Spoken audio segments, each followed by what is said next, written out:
Hi there, Brendan here, aka the Savvy Recruiter. Just wanted to put together a very quick training video on how to search LinkedIn for a new role that may be coming on with a brand new company or for a very specific company.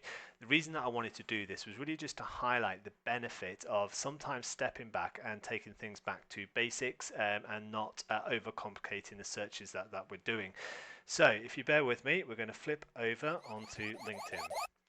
So here we can see the lovely LinkedIn Recruiter screen. Now, the first thing that you can do is start typing. Let's say, for example, that tomorrow I have a call with Google DeepMind. I've seen that they're advertising for researcher roles. I can obviously put in here, can you find me a researcher who has similar skills to the people that work with or at Google DeepMind? And it will bring back some results, but the results it brings back are very, very superficial.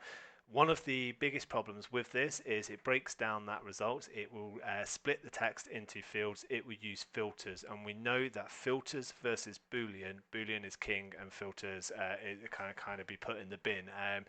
So what I would actually advise is I would click the little plus symbol. I'm going to search with advanced filters. If I had a call tomorrow, or if you had a call tomorrow with Google DeepMind, I'm going to put DeepMind into my box. I'm going to put that they must have and that current, and then I'm going to search. Okay, so this person must have worked or be working at DeepMind. So if we just show filters, let's just have a very quick look at that. So current, so that didn't sit. Always double check what you're doing. Sometimes when you're clicking things, it won't always set correctly. So now we know that 3.7k people work at Google DeepMind. So let's say, for example, let's take the researcher here. So what I can do is I can now begin to do some investigation. So if I put headline, and then if I put researcher, and I click enter, and then must have, what this will begin to do is it will search the profile. So if we look at my profile here, we can see this is my headline. Okay, and by using the word headline and then researcher, we are searching this person's headline, this area here. So from here, what I'm now going to do is I want to now begin to build a persona. The quickest way to fill a role is to understand what a company actually does, the skill sets that they have, the technologies that they use, and the things that people are working on, and being able to reflect and mirror effectively that back at them in any future prospective candidates that you send. So let's open up Lucia and let's see what is on her profile. So there are three areas or four areas really that I would look at when building out obviously the type of person or a persona. The first thing I'm going to look at is a headline. So this is a very basic headline. Sometimes we can have, like mine can be quite long and complex. I'm going to look at the summary. I'm going to look at the current job of Google DeepMind, and I will also often look at this role or wherever they've come from here. And the reason for that is even without this stuff here, this person had enough with this to get a job here. So applying that same thinking moving forward, what we can then do is obviously we can educate ourselves, but also we can increase our odds of a successful placement by looking at things that Google DeepMind themselves have done and the types of people that they've employed.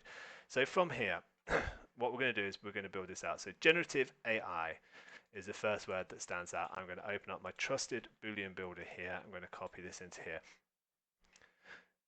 LLM agents. We're going to put this into here. We've got reinforcement learning. And we're going to throw this here. Distributed computing. And we're going to put this there. Applied mathematics. We're going to put that there. Let's have a look at the role. Large language models. Okay, so Google DeepMind works with large language models. LLM, which is the acronym for large language models. Generative neural networks. And then what I'm going to do is duplicate this. I'm going to take the S off. And then I'm going to look at this, the generative AI. Did we have that before? I can't remember. Yes, we did. Implement large generative models. Let's find that. We'll put this in. Large distributed systems. Okay, we don't really need to put that in because we would find it through this one up here. So no, we wouldn't find it because that's distributed computing versus distributed systems.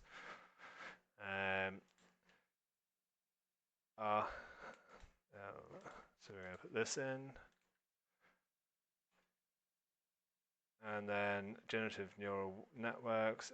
Okay, so that's fine. So now we're going to move on. Okay, so from here, okay, we're going to look at this. Is there anything here? AI researcher. Okay, let's put that in anyway. So copy. Okay, we're going to look at the summary. Statistical learning, areas of expertise. So maybe this. We're going to preference reinforcement learning. I think we had that first one, RLHF. We're going to copy this, RLHF, put this one here. Image diffusion, image multi-mod, put that in, copy. So all we're doing is we are building a large profile out. Okay, so we move on to the next one. Okay, I'm not going to do too many more of these. So this we can't see very much. So here, we'll do this. Okay, and something like this, what I would actually be doing is breaking this down a little bit. So AI language generation and natural language generation. I'd probably split this out. We don't have much information here. Again, we're looking, it's a research scientist, so recommender systems, which I know that Amazon use quite a lot, and various other companies. And we're going to put this here. Is there anything within LLM, for example? So I think we had LLMs. Okay, so let's just add another one here. And then we'll put this click-through rate, because that is linked here. Okay. Now, what I would do, I'm not going to do this on this video because it would take it down, is I would go through all of these results, okay, and I would keep adding and building out this profile and persona of the types of people that work at Google DeepMind and the types of words and keywording that you are using on their profiles. So from here, what I would now do is we have this wonderful list, is I'm going to use this, I'm going to copy this, and I am going to open up this here, and I'm going to take out my OR. So what this does is this will build my OR statements very, very quickly, and here is my Boolean string. So this is something that I've copy and pasted to build this. It saves a lot of time. The next thing that I'm going to do is I'm going to copy this here, and I use a tool called multi-highlight, and I'm going to add a new here. I'm going to Control V, and I'm going to call it DeepMind. So these are the words that I'm looking for on the page. And then I'm going to go back. I'm going to copy my Boolean string here, and I'm going to go back to LinkedIn, and I'm going to click on these keywords, and I'm going to put this into here and click enter. So what this is now going to search is anybody that has the term researcher in the headline, that work at Google DeepMind, that have some of these keywords here. So on top of this, what I'm now going to do is remove Google DeepMind. And the theory behind this is if you are building this out and using something like this, is that these people have similar skills or words on their profile to those who are employed by Google DeepMind. So if I was working in London, and I would always use a postcode personally, okay, we can now see AI researcher. So this person works at JP Morgan Chase. They have reinforcement learning. They're an AI researcher. Okay, and we can see the various things. Now, if I click forward, so this person is also, so this is Google DeepMind. You might want to put that into companies and take them off. But again, this kind of modeling, this kind of statistical modeling, and they work at Shell. Here, we can see generative AI, machine learning researcher and engineer specializing in generative AI, including LLMs and diffusion. Now, the thing with your searches, you want to kind of make them proactive and rather than being reactive. So something like this, I would probably, this LLMs, which is not highlighted, and this kind of diffusion, I would probably begin to do, to put in.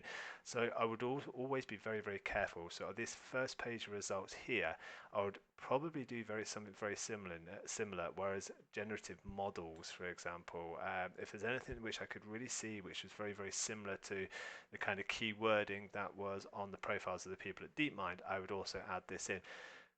And I hope that helps, and happy hunting.